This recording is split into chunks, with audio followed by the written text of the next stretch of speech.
बहुत समय पहले की बात है। मध्यपुरा गांव में किट्टू नाम की एक लड़की अपने माता पिता के साथ रहती थी। किट्टू अब बड़ी हो गई थी और वह स्कूल जाने लायक हो गई थी। उसके मम्मी पापा एक दिन बात कर रहे थे, हमें किट्टू को स्कूल में डाल देना चाहिए। वैसे रामा चाचा बता रहे थे कि पास में ही बच्चों का एक स्कूल है। अच्छा, ये बात है, तो हम संडे को चलेंगे और सब कुछ सही हुआ तो हम उसी में किट्टू का एडमिशन करा देंगे।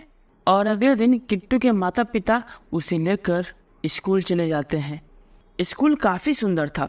वहाँ बच्चों के लिए हर सुख सुविधाएं थी, खेलने की व्यवस्था थी। किट्टू यह सब देखकर बहुत ज्यादा खुश हो जाती है। माँ पिताजी, मुझे तो इसी स्कूल में पढ़ाई करना है। अले अले अले, देखो तो जरा, इसे अभी से तलब बच रही है स्कूल में पढ़ने की, और जब थोड़े दिन बाद स्कूल में पिटाई होगी तो स्कूल आने से डरेगी।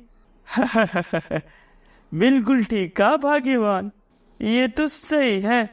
खैर छोड़ो, चलो अंदर प्रिंसिपल से बात करते हैं। दोनों जाकर प्रिंसिपल से बात करते हैं। दोनों को स्कूल बहुत ज़्यादा पसंद आता है और वह उसी दिन किट्टू का एडमिशन स्कूल में करवा देते हैं। अगले दिन से किट्टू स्कूल जाना शुरू कर देती है। किट्टू की मम्मी उसे स्कूल पहुंचाने जाती है।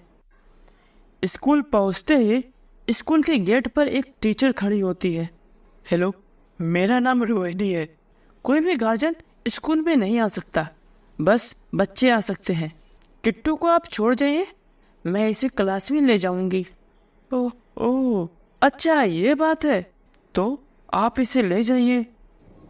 बाय मम्मी, छुट्टी में लेने आ जाना। हाँ हाँ मेरी बच्ची, मैं जरूर आ जाऊंगी। तुम बस अच्छे से पढ़ाई करना। मैडम किट्टू को पीछे के रास्ते ले जाने लगती है। किट्टू बोलती है, मैडम मेरा स्कूल तो उधर है ना?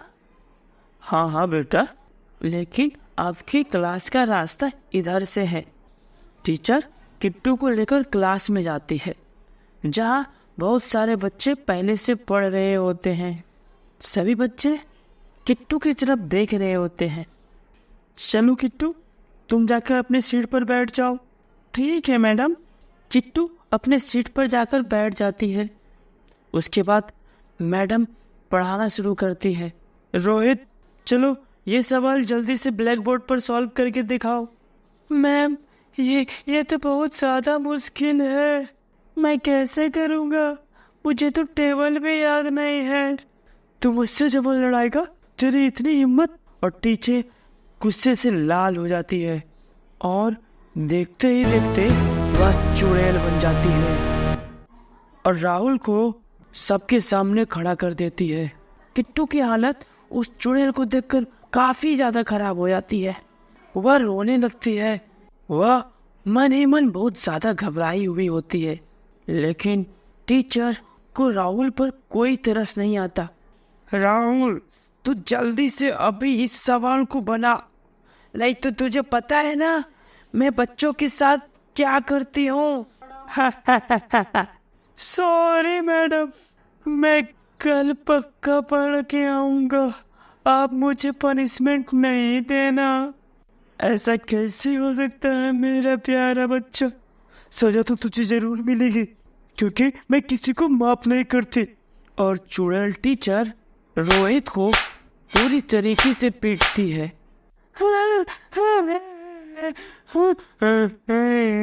मैम, मुझे छोड़ दीजिए। उसके बाद वह किट्टू को खड़ा करती है। अरे नहीं मेरी प्यारी बच्ची, तेरा तो आज पहला दिन है ना, और मैं कैसे भूल गई? तेरा तो स्वागत भी मैंने नहीं किया। ये सवाल बना। मैम, मुझे नहीं आता ये सवाल बनाना। ये तो बहुत गलत बात है। अब तुझे भी पनिशमेंट मिलेगी, और जरा सा भी आवाज निकाली तो मैं तुझे जिंदा खा जाऊंगी। और जैसे ही चुड़ैल किट्टू को मारने वाली थी, स्कूल की बेल बज जाती है। सभी बच्चे स्कूल के गेट तरफ भागते हैं। किट्टू भी अपने मम्मी से मिलकर बहुत खुश होती है और वह घबराई हुई होती है। किट्टू बेटा, सुबह तो तुम बहुत खुश थी, अभी चुपचाप क्यों हो? कुछ बात है क्या बेटा? स्कूल अच्छा नहीं है या टीचर ने मारा? नहीं नहीं माँ, वो स्कूल अच्छा है और मैडम भी अच्छी है। किट्टू के मम्मी पापा को लगता है कि शायद किट्टू थक गई है, इसलिए ऐसा व्यवहार कर रही है।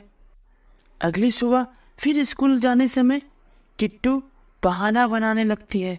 मम्मी, मेरे माथे में दर्द हो रहा है, मुझे स्कूल नहीं जाना। देखा जी, मैंने तो आपको पहले ही कहा था कि थोड़े दिन बाद इसके स्कूल जाने के बहाने शुरू हो जाएंगे। ये तो आज दूसरा ही दिन है, सच में मेरे माथे में दर्द है। उसकी मम्मी उसका कोई बहाना नहीं सुनती और उसे स्कूल पहुंचा देती है।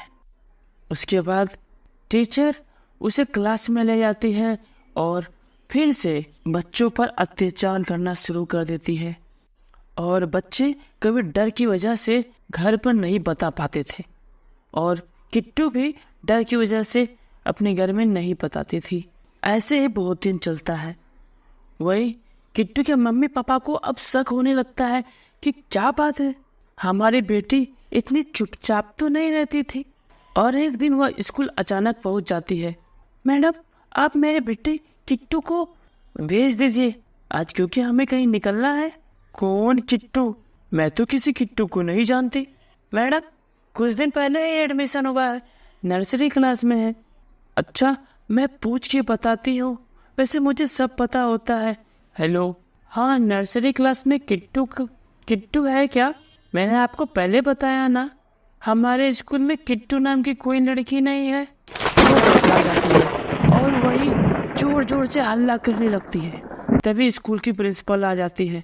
मैडम, मैंने ही एडमिशन कराया था ना?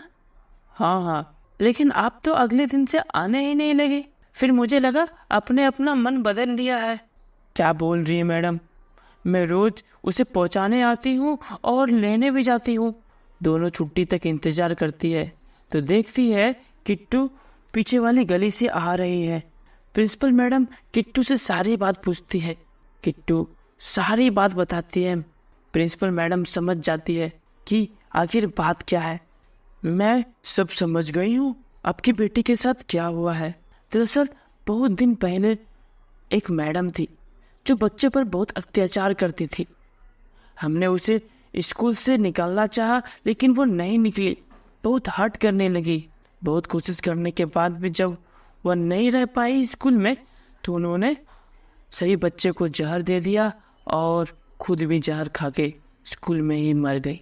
पर किट्टू तो अपने साथ पढ़ने वाले बच्चों के बारे में बताती थी। वो बच्चे कौन है? वो वही बच्चे हैं जिसको मैडम ने जहर खिला के मार दिया था। स्कूल में पूजा कराती है और उस रूम को हमेशा के लिए बंद कर देती है और फिर सब कुछ ठीक से चलने लगता है और किट्टू भी अच्छे से पढ़ाई करने लगती है। कहानी कैसी लगी कमेंट में ज़रूर बताना और इसी तरह की मज़ेदार कहानियाँ देखना चाहते हो तो चैनल को सब्सक्राइब जरूर करना।